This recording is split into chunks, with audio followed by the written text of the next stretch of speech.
Hello, this is Dane Cialino, and this is Constitutional Criminal Procedure, our class on miscellaneous issues.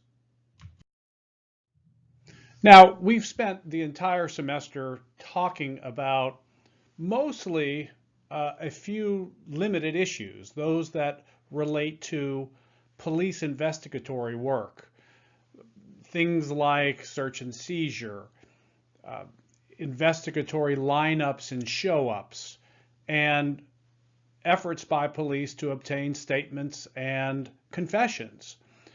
That is a very large part of what criminal defense lawyers and prosecutors deal with on a daily basis. But there are other criminal procedure issues, constitutional issues, that arise in the practice of criminal law at the adjudicatory phase, after the investigation has been completed, or at least the initial investigation has been completed, and formal charges have been lodged against the person who previously was the accused and now is the defendant. And the process is rolling along in court, whether state or federal. And that's what, by and large, this miscellaneous issues lecture deals with.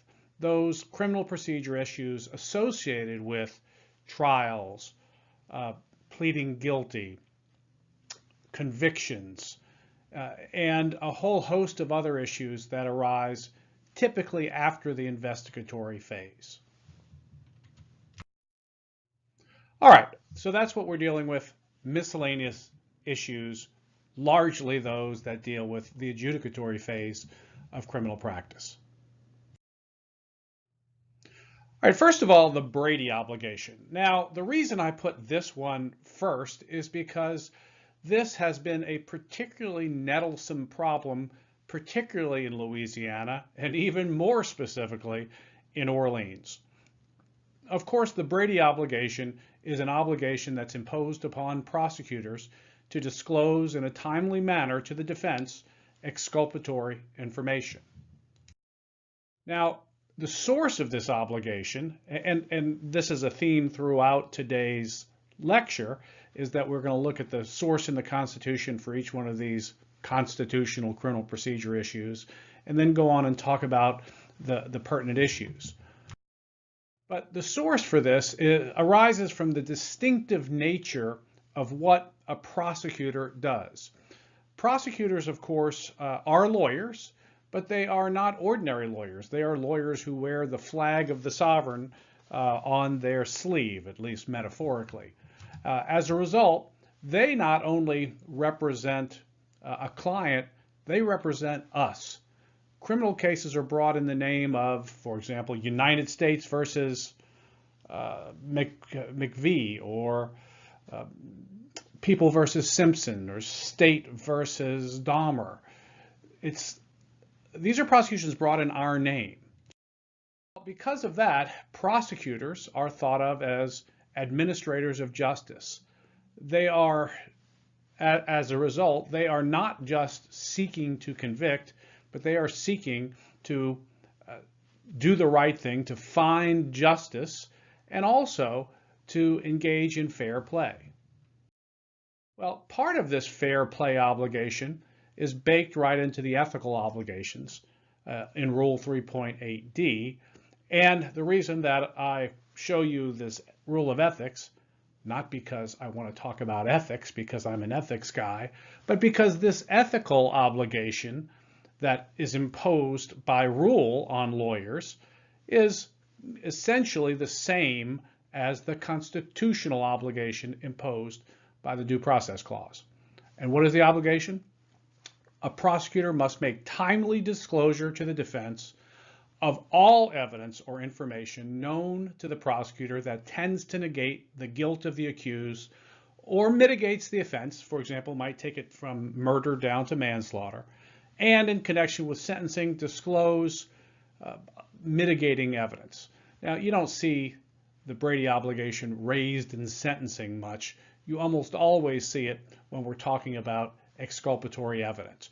And by exculpatory evidence, we mean not just evidence that some other dude did the crime, or that this defendant had an alibi and could not have done the crime, but also information that could be used to impeach prosecution witnesses, state or governmental witnesses. So, for example, if a witness told the police, and I'm drawing this example from a real Orleans Parish case, if a witness were to tell the New Orleans Police Department that she didn't have her glasses on when she witnessed the accused commit the crime, and the accused later becomes the defendant, and the prosecutor knows from the police officer's file that the principal eyewitness did not have her glasses on, well, that's something that the prosecutor is going to have to disclose to the defense lawyer in a timely manner. Why?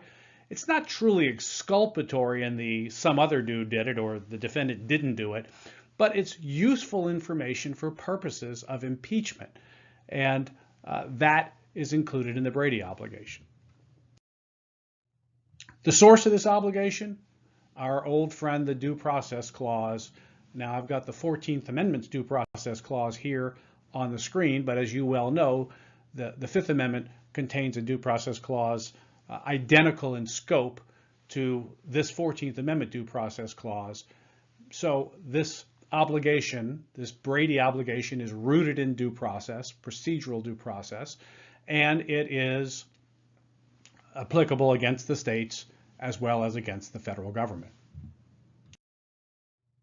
All right, so the source of this obligation is the 14th Amendment and this special duty that prosecutors owe as ministers of justice. What does it cover? Well, it covers, as we've already said, information material to guilt, impeachment, or punishment. So some other guy did it, the defendant didn't do it, relevant to impeaching a witness, either because she didn't see something, or she's got a plea bargain, or she has a prior conviction, anything that's useful for impeachment, or that mitigates punishment. Now, one key aspect of the Brady obligation is it only applies to material evidence. So if there was some evidence that could have been used for impeachment, but it really was not a big deal, suppose, for example, the witness said, yes, I was eating a hamburger at Portugal right before I went outside and witnessed the murder, and I got cheese on my hamburger. Well, it turns out he gets the prosecutor sees the receipt, and she didn't order a cheeseburger, she ordered a hamburger. Okay, is that something that could be used to impeach her, to show that she doesn't remember the evening as well as she thinks she does? Perhaps. But that's not really material exculpatory evidence, in the sense that there is no reasonable probability that the effective use of that minor tidbit would result in an acquittal or a materially different result. So it's important to understand that the Brady obligation doesn't apply to just every bit of evidence that is potentially exculpatory or potentially impeachment material. It's got to be material. Timing. No hard and fast rule here. It just needs to be reasonably timely. It needs to be given to the defense in enough time that they can effectively use it at trial or at sentencing or at whatever stage of the proceeding that the evidence has some bearing on. Last, the prosecutor has an obligation to affirmatively go out and look for Brady information. She can't just look at the file given to her by the police and then turn over the good stuff to the defendant. She's got an obligation, and this is from a case that arose out of Orleans Parish, Kyles, at Kyles.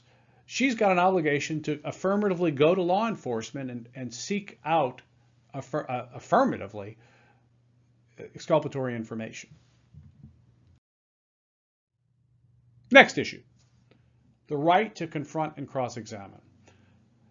Why is this one second? Well, it's second because this is a big kind of current issue in constitutional criminal procedure, and it's one that comes up a lot in real life. What is it?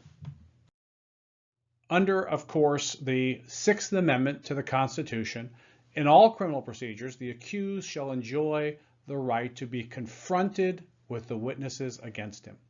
This right to confront witnesses means what? Well, It means, first of all, that if somebody is going to come testify against you, the criminal defendant in trial, they generally actually have to come to the trial physically.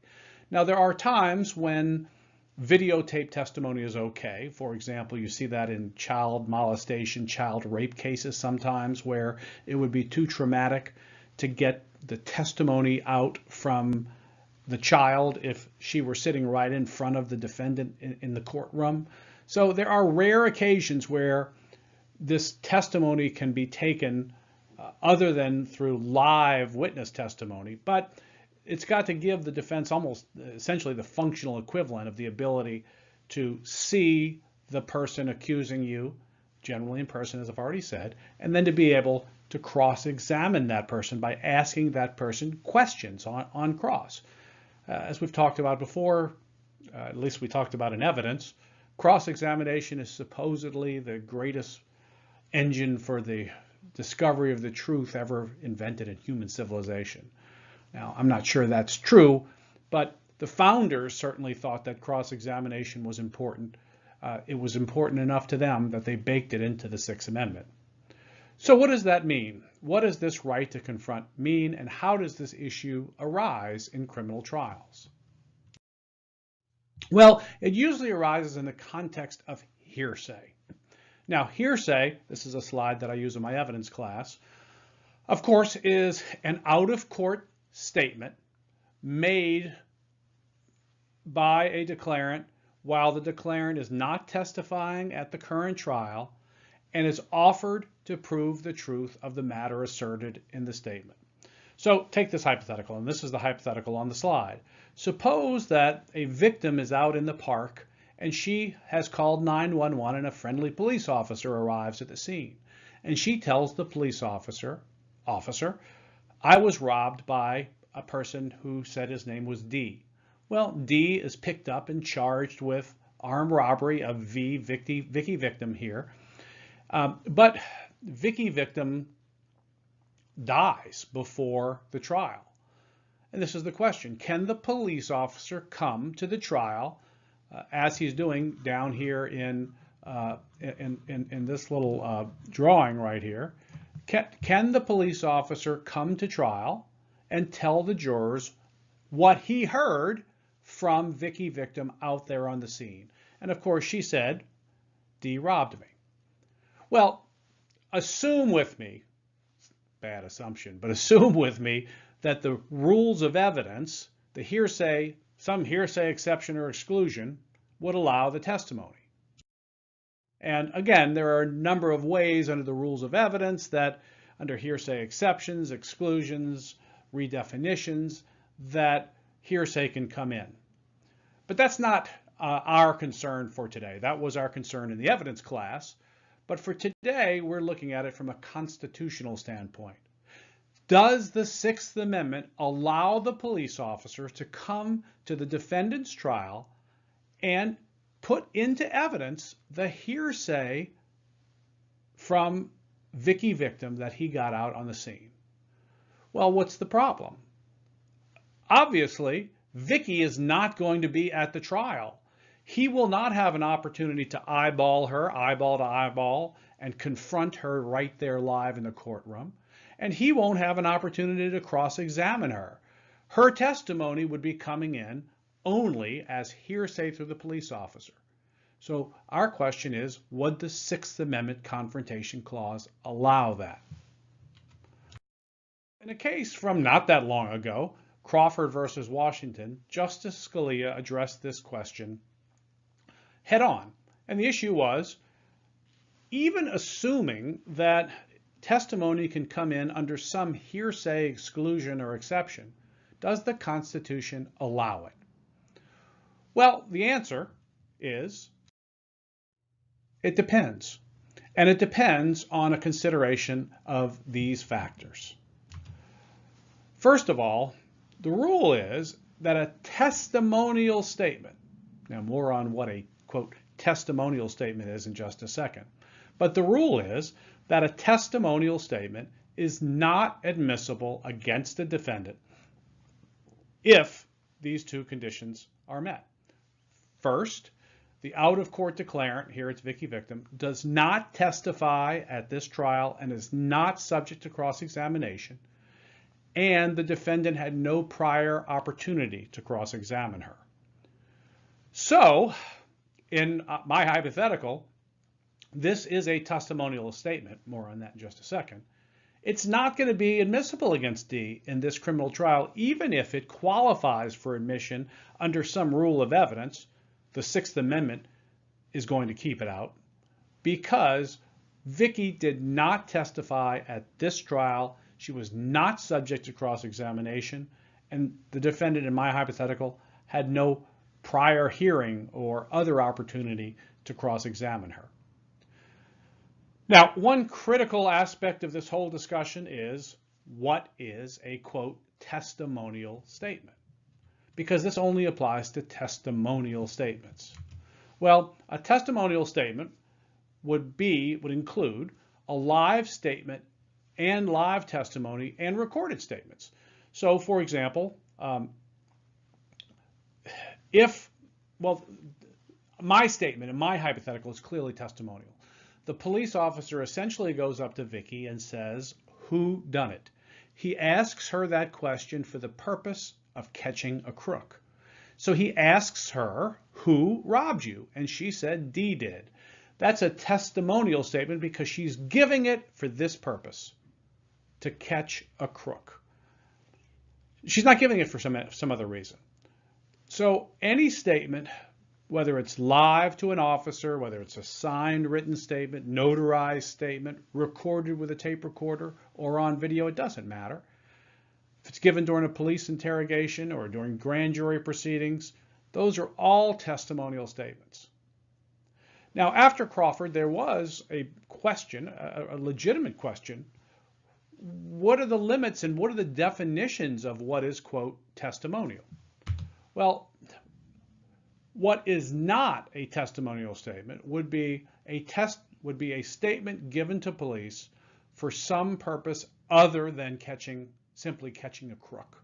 So if somebody calls the police and says something looking for assistance in an ongoing emergency, and there the primary purpose of giving the statement is not to gather facts to put a person in jail, but rather to get help, it's not testimonial.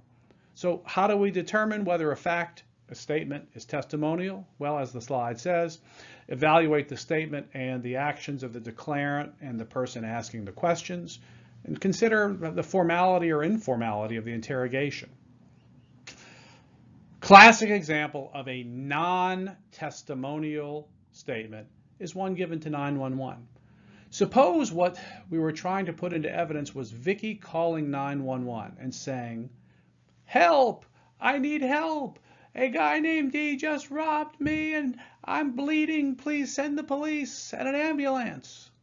Well, there she does give incriminating evidence against D, but the whole purpose was not to put him in jail. The whole purpose of that statement was that she wanted help. And given that context, that would be a non-testimonial statement. And 911 calls are the classic example here. And since Crawford versus Washington, case after case after case have allowed in those sorts of statements as non-testimonial. So Crawford, again, was all the rage in the aughts in criminal procedure. You still see Crawford issues coming up with regard to lab reports, with regard to any out-of-court statement given and recorded in police reports or in sworn or in video statements. Just remember, it's all about giving the defendant an opportunity to confront eyeball to eyeball anyone who's giving evidence against him, and to give him an opportunity to cross-examine that person. And if a statement comes in without the defendant being able to do those two things, think of Crawford versus Washington, and there's likely a problem. Next issue, one that you have heard many times before, taking the fifth. What does it mean to take the fifth? Well, obviously, when we're talking about the fifth, we're talking about the Fifth Amendment, We've talked about the Fifth Amendment in this class at great length. We spent a lot of time talking about the Fifth Amendment in the context of Miranda. But now I'm talking about the Fifth Amendment not in the context of a custodial interrogation or a police interrogation. I'm talking about it in its kind of more traditional sense, what the founders were really thinking about when they drafted the language of the Fifth Amendment. And what does that language say? It says that no person shall be compelled in any criminal case to be a witness against himself. So what are the issues associated with taking the Fifth? Well, first of all, you have the ability, when you take the Fifth, you essentially say, I'm not going to answer your questions. I am going to sit here, mute, and not say anything. Well, you can do that. You have the right to do that under the Fifth Amendment in any proceeding, whether it's civil, criminal, legislative. You can take the Fifth at a civil deposition. If you're subpoenaed to testify before Congress, you can do it before a congressional committee. Any proceeding, you can take the Fifth. Why? Because anything you say could later be used against you in a criminal procedure if you open your mouth. So you have the constitutional right to be quiet.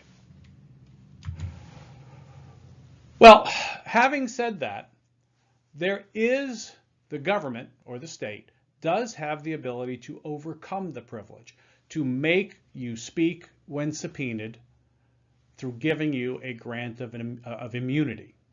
Now, the real issue in this area is what sort of immunity is sufficient in order to force a person to speak, although the Fifth Amendment gives them the right not to. This was addressed in a case called Castigar versus the United States back in 1972 and numerous other cases.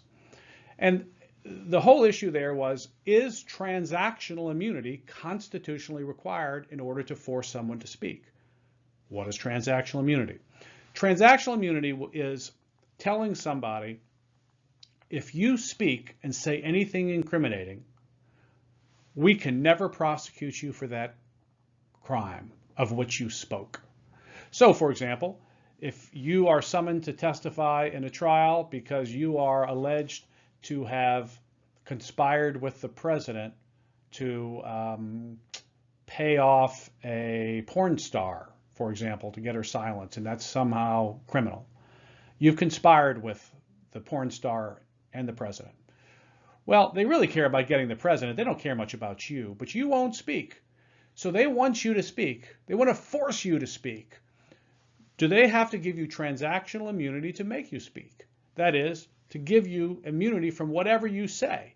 Well, if that were true, you could just take the stand and then just confess all of the murders you've ever done and get immunity for everything. That's not what's required. The only thing that's required, according to Castigar versus the United States, is what's known as use and derivative use immunity. That is, the government must promise you, and this promise must stick and be applicable to all sovereigns in any future proceeding, whether state or federal, no matter who gives you the immunity.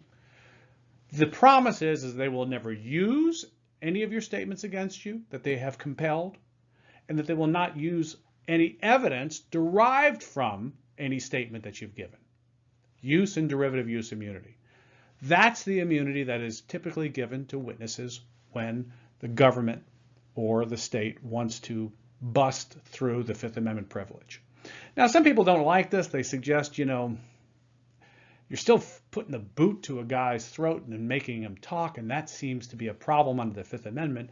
Well, no, we have to give prosecutors this tool to encourage people to talk, force them to talk when necessary. But we don't want to let them go. We give them use and derivative use immunity. Well, what that means is that they can still be prosecuted for the crime that they're testifying about. However, there is a procedure that's called a Castigar procedure. And in that procedure, the government has got to establish that all of the evidence to be used against the defendant in this prosecution against him was not derived from his compelled immunized testimony. That's what's done at a Castigar hearing. You don't see grants of immunity very often in real life, And when you do see them, sometimes you have a lot of wrangling in these castigar hearings, and it's difficult for the government to bear its burden in those hearings. But the point is that it can be done, and that something less than transactional immunity is enough, is all that's required to bust the Fifth Amendment privilege. Last issue. Since the defendant can sit silent at a trial, he's got a Fifth Amendment right to do that. Suppose he does. Then what? Well, he can sit there at trial and the prosecutor cannot stand up in closing argument, for example, point to the defendant and say, ladies and gentlemen, you never heard him testify. We put on witness after witness to establish that he's guilty of the crimes charged, and he never denied it. Well, that's called commenting on the defendant's silence. That's constitutionally prohibited by the Fifth Amendment. Why? Well, fairly obvious reasons. He's got a right to sit there silently. The prosecutor can't shove it down his closed mouth. He's got a right to be silent. The prosecutor cannot comment on it. Next issue, double jeopardy. Double jeopardy, the rule against double jeopardy, of course, derives from the Fifth Amendment, which provides that no person shall be subject for the same offense to be twice put in jeopardy of life or limb. Double jeopardy, at its easiest and most straightforward, essentially says that if you are charged with murder, you go to trial and you win, the state can't retry you. They don't get a second bite at the apple. They get one bite at the apple, one opportunity to convict you at a trial, and if they succeed, you can appeal, but if they lose and you win, you're acquitted, it's over. The government generally cannot appeal. That's double jeopardy at its core. Well, what are our issues here? Well, first of all, they can't prosecute you for the same offense. Well, suppose that you were acquitted of battery because you punched somebody in the face. Can they later bring charges against you for murder if the person subsequently dies? Well, the short answer to that is yes. Why? Because that's not the same offense. Murder is a different offense from battery. Why is that? Because each crime contains an element that the other crime does not. That's sometimes known as the classic Blockberger test. It's an old case from 1932, but under the Blockberger test for double jeopardy, you have to see, is this new prosecution brought for the same offense for which the defendant has already been acquitted? And that evaluation turns on whether the prior offense and this offense, whether they have the same elements. If each crime contains an element that the other does not, then probably the double jeopardy would not attach. So, for example, in my hypothetical, the crime of murder has as an element a homicide, a killing of a human being. Well, that crime contains an element that the other crime does not. Battery, as you may recall from criminal law, doesn't require a homicide. It requires just essentially an unwelcome, unauthorized use of force against another person without consent. So there, the short answer is double jeopardy would not preclude the state from prosecuting you for murder if someone you punched in a barroom brawl died after your acquittal for battery. Now, another consequence, and this is a little less intuitive, of the double jeopardy doctrine is that if you are convicted of a lesser included offense, the government can't retry you for any greater offenses.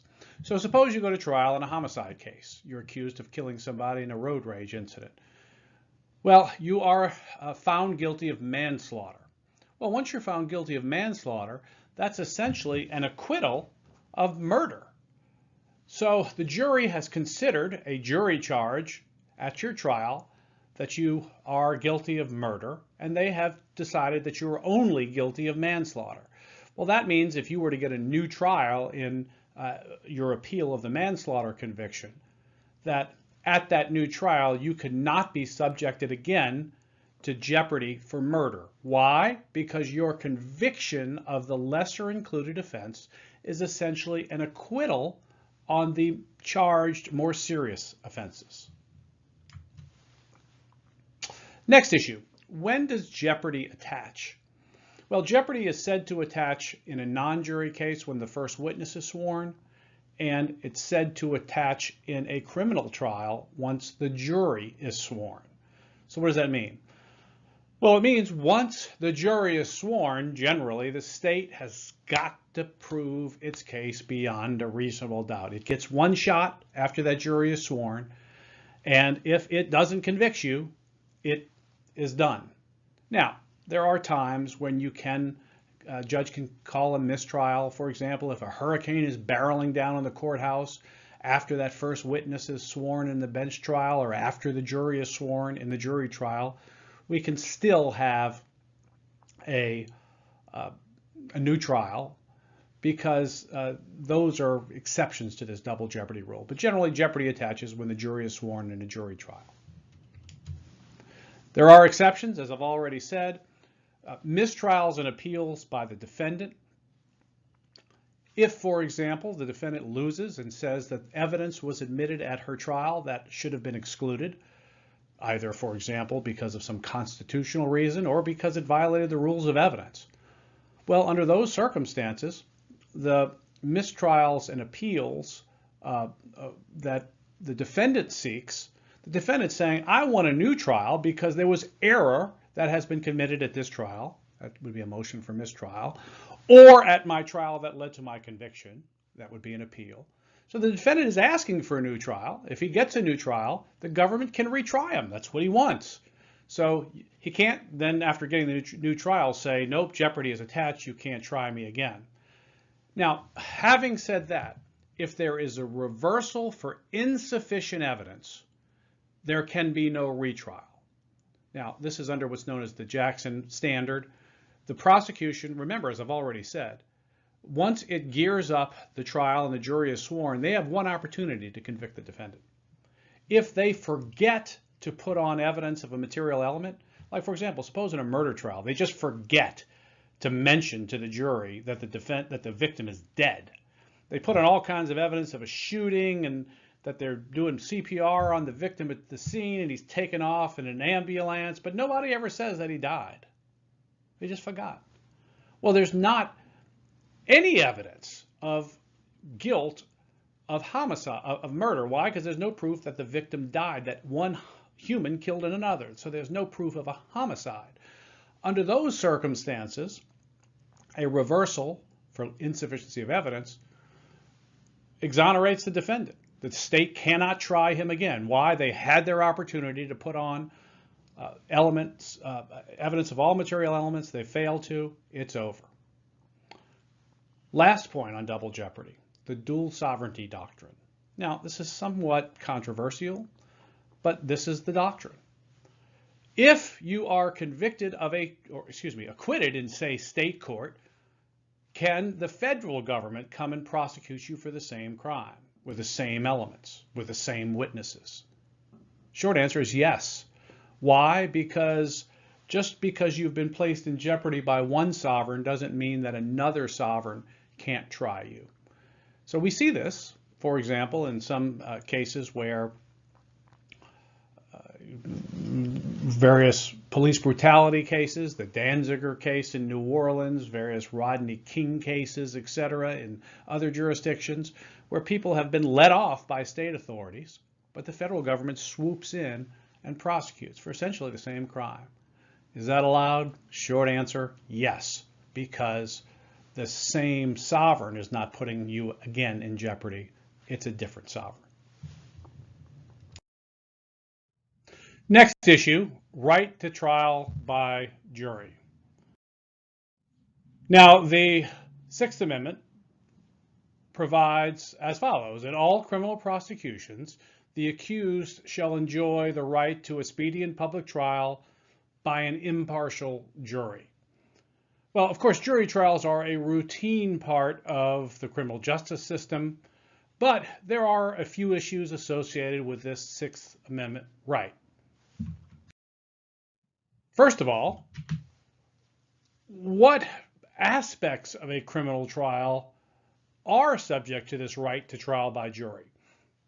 Well, every now and again, there's a kind of new trend in constitutional criminal procedure. And in the early 2000s, Apprendi versus New Jersey was it. And the issue presented by that landmark case, and then it was really looked upon as a landmark case. Nobody knew exactly how important it was. It turned out to be kind of important, but in any event, what it addressed was whether a defendant was entitled to a trial by jury on issues that didn't relate so much to guilt or innocence, but rather that related to the sentence. And the short answer, and the law on this is really kind of complicated. My goal here isn't to teach you the law of Apprendi and those issues, but just to make you aware in your head that these issues are out there. So if you're out there practicing and you see something that presents something similar, you know where to start looking. The issue arises when there is a sentencing factor that will increase the defendant's mandatory minimum sentence, for example, or increase the maximum sentence that would otherwise be allowable. So, for example, suppose, and I'm just making this hypothetical up, that you could get for burglary anywhere up to 10 years, from 0 to 10 years by way of a sentence for burglary. However, if a burglary is committed after nightfall, you can get up to 15 years. Well, defendant goes to trial, he's found guilty of burglary, and then he shows up for sentencing, and the prosecutor wants him sentenced to the maximum 15 years because this burglary in question, the one of which he was convicted, happened at night. Well, the defendant would have a legitimate objection by saying, wait a second, the jury never determined whether this burglary happened during the day or during the nighttime. It only found me guilty of burglary.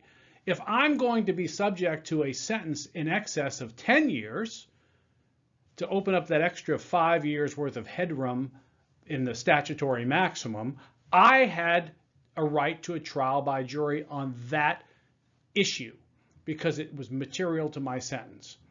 So again, that's what Apprendi was all about. Apprendi essentially said, yeah, if some factor, sentencing factor, is going to increase the maximum sentence, or that's going to increase the mandatory minimum sentence, then you have, as a defendant, a right to trial by jury on the facts that bear on that sentencing factor. Before Apprendi, people thought that, well, if it just related to sentencing, the judge could determine those facts, but not so after Apprendi. Next issue, size. Must a jury be a jury of 12 people, or is a 6-person jury sufficient? Short answer is yes. For minor offenses, a jury of 6 will suffice. For major offenses, a jury of 12 is required. What does the vote have to be? Well, if it's a jury of 6, it's got to be unanimous in order to be a, quote, jury for purposes of the Sixth Amendment right to trial by jury. But if it's a 12-person jury, there are 2 states in the country, Oregon and Louisiana, that allow a conviction or an acquittal on a 10-2 vote. Everywhere else, including in the federal system, there is a requirement of unanimity to reach a verdict. And by a verdict, I mean either a verdict of guilt or a verdict of acquittal. So, what does the Constitution require? Well, this has been to the U.S. Supreme Court. Back in the early 70s, the U.S. Supreme Court said that a local state rule of procedure that allows a verdict on a 10 vote basis out of 12 is constitutionally sufficient to constitute a jury under the Sixth Amendment. So Oregon and Louisiana are alone in the country in allowing a conviction or an acquittal with a 10-vote majority by the jury rather than unanimity, but that's constitutionally sufficient. Now, having said that, there's been lots of talk.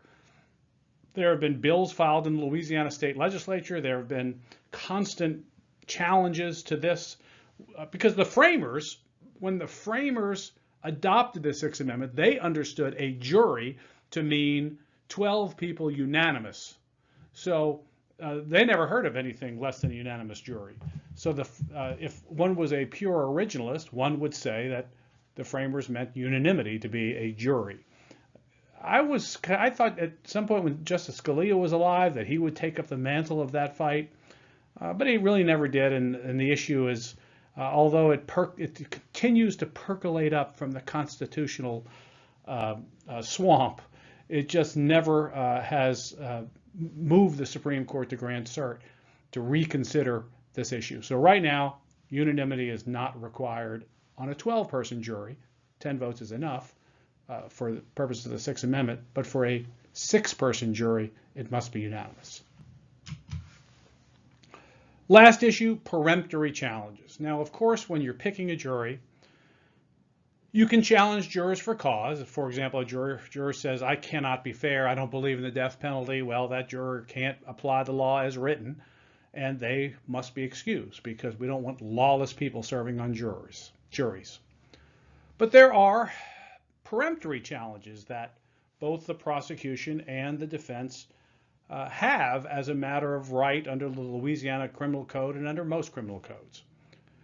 The only point I want to make here is a point from Batson versus Kentucky, is that you cannot, and by you, I mean defense lawyers and prosecutors, are prohibited by the Equal Protection Clause of the Constitution from exercising peremptory challenges based on race or gender. So you cannot in a criminal trial say, Judge, I'm going to thank but excuse juror number 3. I do not want them on my jury because they are a woman. You can't do that. That violates equal protection.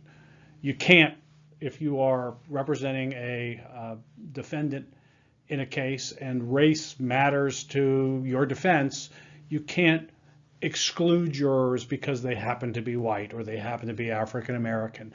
That violates Batson. There's a process for sorting this out. You have to, if called on it, give race neutral or gender neutral explanations for the exercise of challenges. Very complicated procedure. Once those missiles come out of the silo, nobody's happy. Sometimes the whole venare's got to be dismissed and you've got to start jury selection over. But the simple fact that the point that you need to take away from this lecture is that you can't, by you I mean either side, can exercise challenges on the basis of race or gender. Next issue, guilty pleas. Guilty pleas are pervasive. The vast majority of cases, 90%, upwards of 90% of all criminal cases at all levels, in all sovereigns, federal and state, are resolved through guilty pleas. Why? Because most defendants are guilty and they have been caught and they want to get the matter over with through a guilty plea. Why? Well, because it generally will result in a more lenient sentence. It moves the matter along more quickly to get it over with, involves less expense by way of lawyers, etc. So what do I want to say about guilty pleas? Well, not a whole lot other than that the 14th Amendment, the Due Process Clause, requires a few basic principles to be followed in accepting guilty pleas.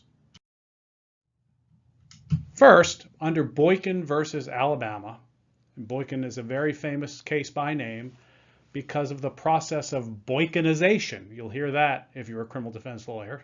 If you want to plead your client guilty, he must be Boykinized, which means that at his guilty plea hearing, or rearraignment as it's called in federal court, the defendant has got to stand there before the judge, and the judge will ask him questions, and the judge has got to look at him eyeball to eyeball and make sure that the defendant is entering his guilty plea knowingly and voluntarily. because we don't take a guilty plea unless it's knowing and voluntary. That requires a colloquy between the judge and the defendant where the judge says, you understand you're giving up the right to compulsory process, the right to trial by jury, the right to have a lawyer at that trial, the right to testify or not at that trial. Again, the judge just goes through the list of constitutional rights that the defendant is waiving by entering a guilty plea. And once the judge is satisfied that the defendant is knowingly and voluntarily waiving all of those rights and pleading guilty, the judge only then can the judge accept that guilty plea. You have a right to a lawyer at a guilty plea. We discussed this at length during the semester, so I'm not really going to spend a lot of time on it here in this lecture, but you understand that a guilty plea or rearrangement proceeding is a critical stage, and you have a right to the assistance of counsel at that stage in any criminal proceeding. Next issue, speedy and public trial. Now, this is provided for, likewise, in the Sixth Amendment, and it provides that in all criminal prosecutions, the accused shall enjoy the right to a speedy and public trial. I don't want to say a lot about this, but as to the speedy trial, you see speedy trial motions filed in criminal proceedings. It's not really uncommon at all, but it's generally on statutory grounds because in every jurisdiction, including Louisiana, there are provisions in the Code of Criminal Procedure and statutes governing criminal procedure that set forth various time lines as to when charges must be brought, etc. What I'm talking about for purposes of this lecture is what the Sixth Amendment requires, and it requires a speedy trial. But beyond that, what constitutes a speedy trial or what violates a defendant's right to a speedy trial under the Sixth Amendment is much more indeterminate. Sounds a lot more like these totality of the circumstances tests that we considered all semester. What are some of the factors, and this is from a case called Barker versus Wingo in 1972, in deciding whether a defendant's Sixth Amendment right to a speedy trial has been violated? The court's got to go consider how long the delay has been, what the reason for the delay was, and whether it's due to defense motions or whether it was due to the prosecution, whether the defendant actually demanded a speedy trial or whether the defendant is just filing the motion after really not caring much about it. And really, most importantly, is this issue, prejudice. Have witnesses died? Has evidence been lost because of the delays? If so, then the defendant is going to have his Sixth Amendment, a judge declare that a Sixth Amendment right has been violated, and the remedy is significant. The charges against the defendant are dismissed with prejudice. Not an insignificant result, pretty significant in the scheme of motion practice in a criminal matter. Again, you see it very rarely, but you need to understand that this right exists. And finally, public trial. As we've already seen, the Sixth Amendment guarantees a defendant a right to a public trial. So no star chamber trials that are conducted in the dark of night in the back of the castle. No, we conduct our trials in the sunlight, and the defendant has a right to have the proceedings opened. Likewise, the public and the press have First Amendment rights to see their government in action. So the First Amendment allows the public and the press in. The Sixth Amendment allows the defendant to have a public trial. There's a lot of law in this area about when a judge can seal proceedings to protect people, and it can happen, but there needs typically to be contradictory hearings, and there's got to be a compelling showing put on for the secrecy. Next issue, cruel and unusual punishment. The Eighth Amendment to the Constitution, also found in the Bill of Rights, provides that excessive bail shall not be required, nor excessive fines imposed, nor cruel and unusual punishments inflicted. Cruel and unusual punishment is a term that you hear a lot when people are just kind of talking about the death penalty or excessive sentences.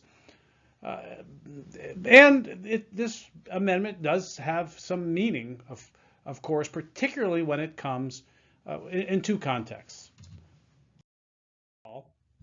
The Eighth Amendment allows defendants to challenge to a very limited review a sentence based on disproportionality.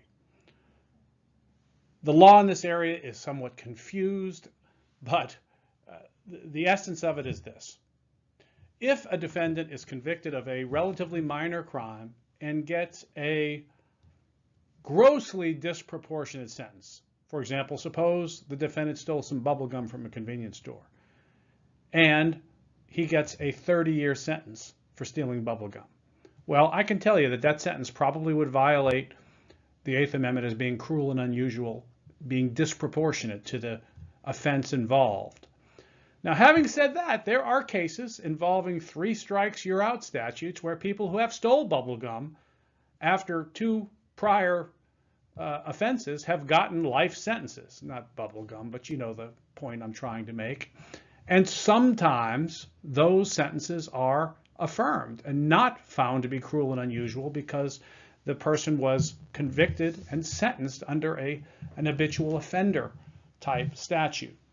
So there's no hard and fast rule here, but I just need you to understand that criminal sentences, because of the Eighth Amendment, are subject to some limited proportionality review. Now, where you really see the Eighth Amendment doing most of its work is in the area of the death penalty, capital punishment.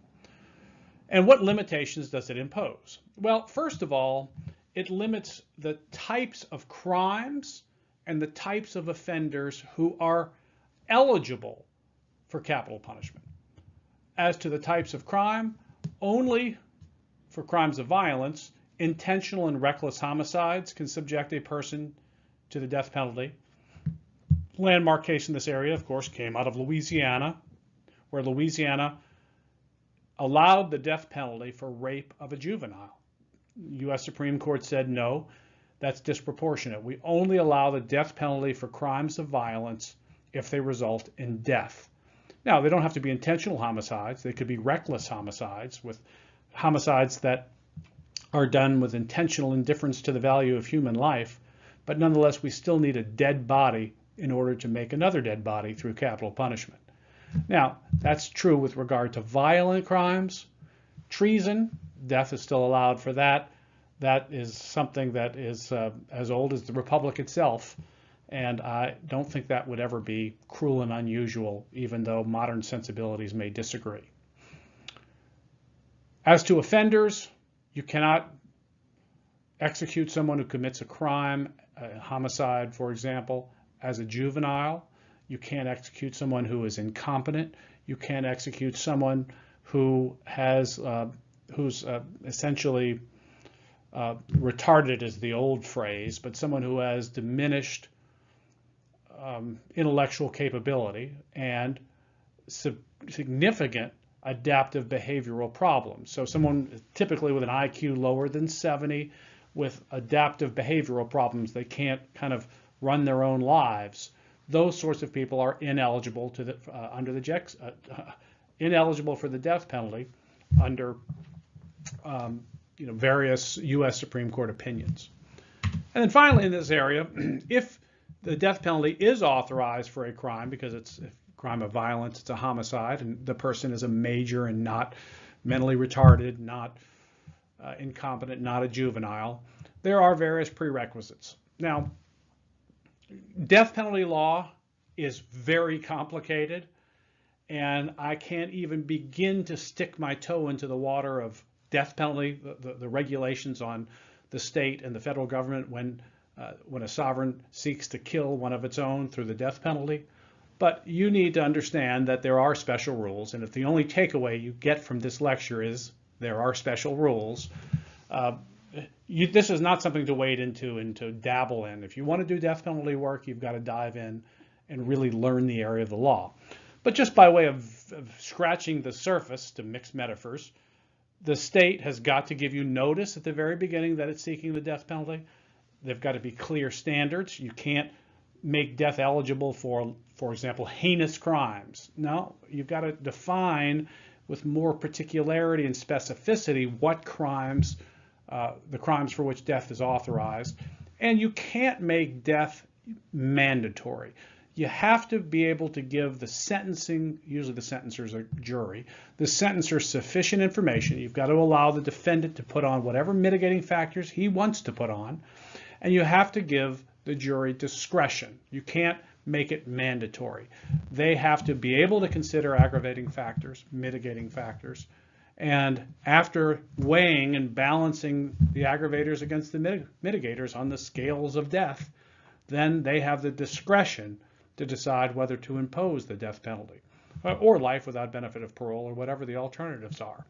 So again, if the prosecution gives sufficient notice, there are clear standards, the jury is given discretion and information, whatever information the defendant wants to put on, then the Eighth Amendment does not prohibit the death penalty.